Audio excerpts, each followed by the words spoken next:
Hey guys, welcome back to Delve Stack, and today I will be showing you how to avoid HOV on Waze. So, to do this process, first things first is you could just simply go ahead and open up the Waze application into your device.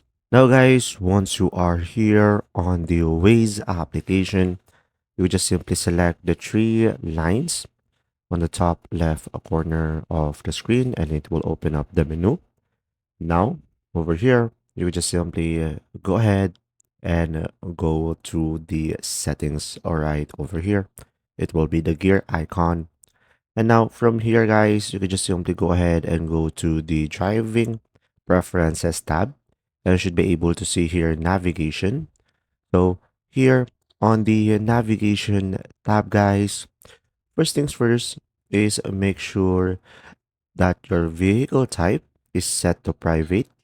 Just simply go for the bottom, select vehicle type, and make sure this one is private. So making this one private will avoid HOV on Waze. Now, another option is you could just simply go for toll and HOV passes.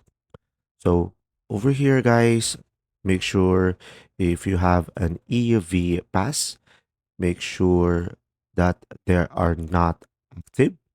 And you could also toggle off avoid freeways if you want to go to a local road. So guys, remember that often Waze put you on HOV. So make sure to check for alternative routes or make sure to check your routes even though you change some settings over here just to make sure. If you found this video helpful, please like and subscribe. And if you have any questions, just simply go ahead and comment down below, and we will do our best to answer them all. And see you in the next video.